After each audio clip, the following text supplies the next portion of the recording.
स्वामी समर्थ। स्वामी महाराजांच्या कृपेने तुमच्या सर्व चांगल्या इच्छा पूर्ण होत ही स्वामींचरणी प्रार्थना करते आणि आजच्या व्हिडिओला सुरुवात करते।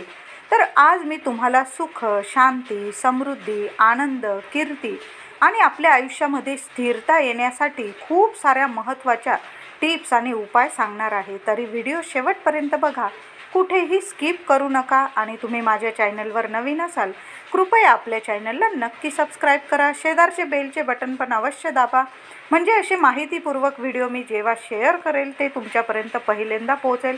आणि हो, व्हिडिओ पाहताना कमेंट बॉक्समध्ये जरूर लिहा श्री स्वामी समर्थ। तर दिवसाची सुरुवात करताना ज्याने आपल्याला जन्माला घातलंय त्यांचं नामस्मरण करावं। तुमच्या इष्टदेवतांचं नामस्मरण करायचं आहे।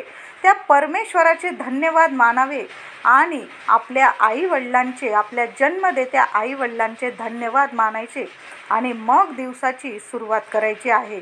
आता आंघोळ करताना आंघोळीच्या पाण्यामध्ये आपल्याला 2 चमचे इतकं मीठ घालायचं आहे।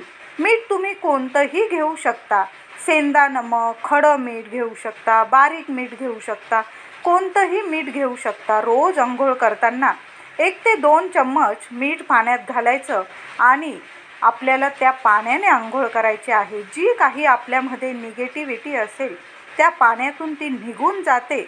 आता आंघोळ झाल्यानंतर आपण देवपूजा करतो, देवाला अगरबत्ती लावतो, दीप लावतो। तर हे गरजेचं आहे। अगदी मुलं असू दे, विद्यार्थी असू दे, महिला असू दे, पुरुष असू दे, आंघोळ झाल्यानंतर आपलं पहिलं काम हेच पाहिजे, देवाजवळ साष्टांग दंडवत घाला, दीप लावा आणि देवाला नमस्कार करून मग बाहेर जायचं आपण कुठल्याही कामाला। धूप किंवा अगरबत्ती आंघोळीनंतर लगेच नक्की घरात लावावी। जो काही धूपाचा किंवा अगरबत्तीचा जो काही धूर असतो, सुगंध असतो, तो पूर्ण घरामध्ये पसरला पाहिजे। त्या वासाने आपल्यामध्ये एक पवित्रता, पॉझिटिव्हिटी येते, आपल्याला खूप प्रसन्न वाटतं, आपलं मन खूप उत्साही होतं। मग आपल्याला कोणतंही काम करायला एनर्जी येते। बघायला गेलं तर ह्या गोष्टी खूप छोट्या वाटतात, पण या केल्याने खरंच आपल्या मनाला एक मोठं समाधान मिळतं। आणि जो काही सात्विक वास आहे आपल्या घरामध्ये दरवळल्याने आपल्या घरात येणारा जो कोणी पाहुणा असेल तर तोही खुश आणि प्रसन्न होतो। त्यालाही त्याच्यामध्ये असलेली निगेटिव्हिटी आपल्या घरामध्ये आल्यानंतर दूर होताना दिसते, असे पॉझिटिव्ह एनर्जी त्याच्यात निर्माण होते। तर आपलं घर आधीच प्रसन्न असतं, त्यामुळे येणाऱ्या पाहुण्यांमधली नकारात्मकता देखील दूर होते। तर या गोष्टी नक्कीच कराव्या।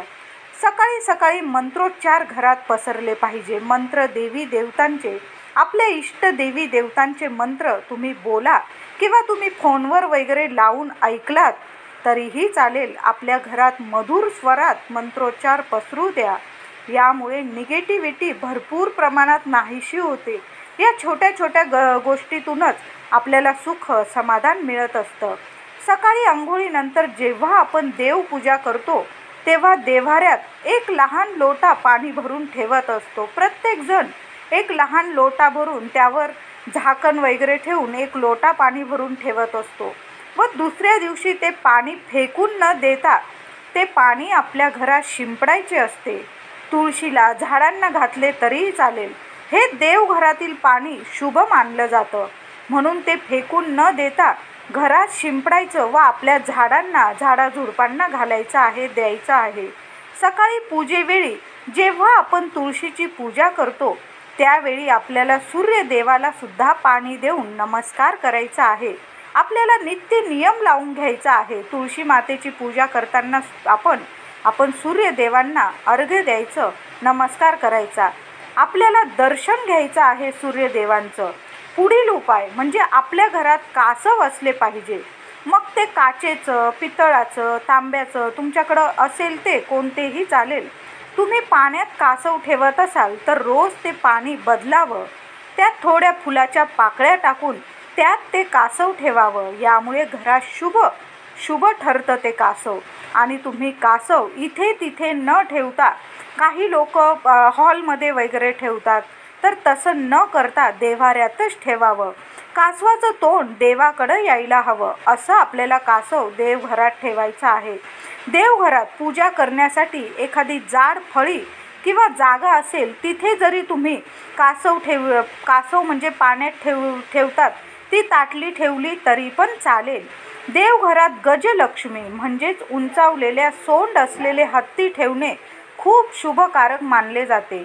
माता लक्ष्मीची आपण मार्गशीर्षातील गुरुवारची पूजा करतो.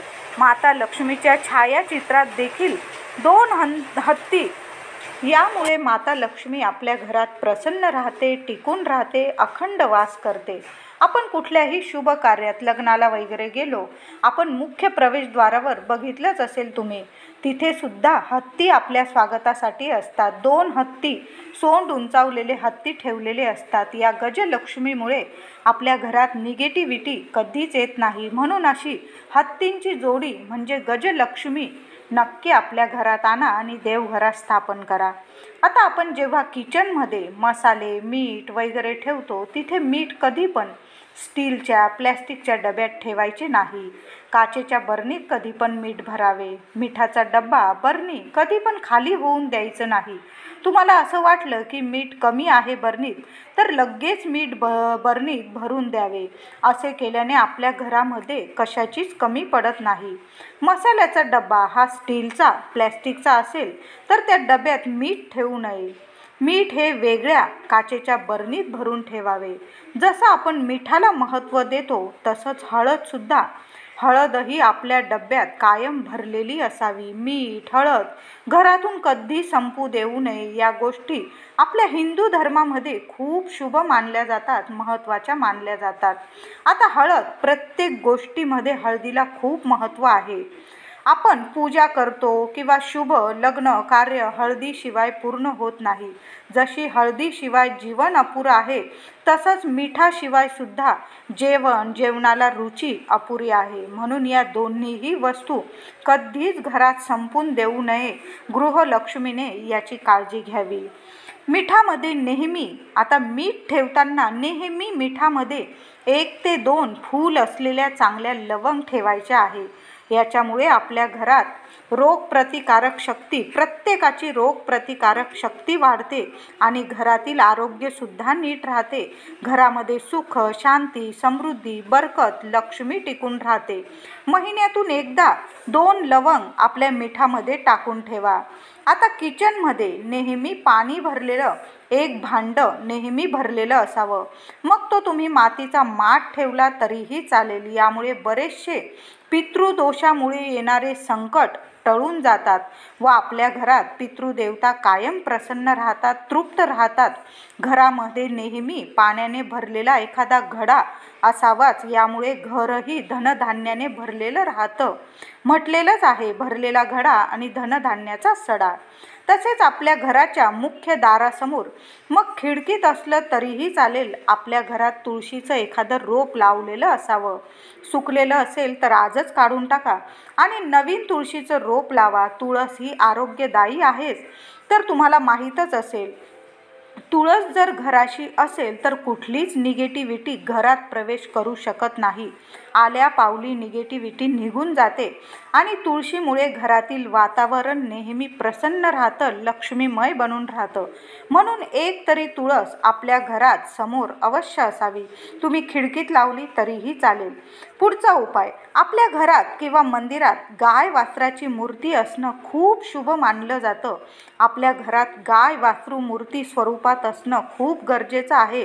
आता खरी गाय वासरू प्रत्येकालाच लाभत नाही. जर तुमच्याकडं खरे गाय वासरू असेल तर तुमच्यासारखं भाग्य तुमचंच असेल. रोज त्याची नमस्कार करा, पूजा करा, त्यांना खायला प्यायला घाला. आता आपल्याकडं देव्हाऱ्यात वसू बारसाला आपण गाय वासराच्या मूर्तीची स्थापना करून पूजा करतो, तर त्या मूर्तीची कायम देवघरात रोज पूजा करा. पितळाची मूर्ती असावी. गाय वासराच्या दर्शनाने आपल्या दिवसाची सुरुवात केली तर आपला दिवस खूप शुभ आणि चांगला जातो. प्रत्येक कामात आपण यशस्वी होतो. गायीमध्ये 33 कोटी देव वास करतात, म्हणजे सर्व देवी देवतांचं दर्शन आपल्याला गायीचे दर्शन केल्याने होत असते. म्हणून दिवसाची सुरुवात गायीचं दर्शन करा. तर गाय किती पवित्र आहे हे आपल्याला माहीतच आहे. या गाई वासराच्या आपल्या घरात असण्याने घराचं गोकुळ बनतं. आई मुलांमध्ये अतूट नातं निर्माण होतं, कायम टिकून राहतं. घरातील वादविवादसुद्धा कमी होतात. नक्कीच घरात गाय वासरू मूर्तीची स्थापना अवश्य करा. देवघरात अवश्य ठेवा एक मूर्ती. त्याचबरोबर घरात फिश टँक अवश्य असावा. त्यातील माशांना बघून आपली मुलंसुद्धा चप्पळ चंचल बनतात. माशांना बघून जर आपण काही काम करायला बाहेर गेलो, कामही यशस्वीरित्या आपलं पार पडतं. थोडक्यात म्हणजे घरात फिश टँक असणे हितकारक आणि शुभकारक मानले जाते. त्याबरोबर देवघरात शंख असणं खूप महत्त्वाचं आहे. शंख 3 वेळा वाजवणे, शंखाचा आवाज खूप प्रसन्न वातावरण निर्माण करत असतो. शंख हे विजय, आनंद, सुख, शांती, कीर्ती यांचं प्रतीक मानलं गेलेलं आहे. समुद्रकन्या माता लक्ष्मी आहे आणि तिचा भाऊ म्हणजे शंख आहे. समुद्रातून जी रत्न बाहेर आली त्यातून एक शंख होता आणि माता लक्ष्मी ही समुद्रकन्या आहे आणि शंख हा तिचा भाऊ आहे. श्री विष्णुप्रिय शंख असेही मानले जाते. म्हणून शंखाची स्थापना देवघरात अवश्य करा. शंखाचे 3 प्रकार आहे. वामवर्ती शंख म्हणजे विष्णुवर्ती, मध्यवर्ती शंख, दक्षिणावर्ती शंख. तसेच आपल्या घरातील झाडू केरसुणी लक्ष्मी मातेचे प्रतीक मानले आहे. 2 केरसुणी एकत्रित कधी ठेवू नये. आपल्या घरात जर 2 केरसुणी असतील तर त्यांना एकत्रित ठेवू नये. यामुळे घरात भांडणे, वादविवाद होतात. झाडू कधीही उभे करून ठेवू नये, आडवा करून ठेवावा. तिच्यावर कुणाचीही नजर पडणार नाही अशाच पद्धतीने ठेवायचा आहे. झाडूला पाय वगैरे लागला नाही पाहिजे अशा पद्धतीने आपल्याला झाडू ठेवायचा आहे. बेडच्या खाली किंवा सोफ्याखाली झाडू ठेवू नये. तसेच संध्याकाळच्या टायमाला आपला मेन प्रवेशद्वार असतो ते नेहमी उघडं असायला हवं, उघडं ठेवायला हवं.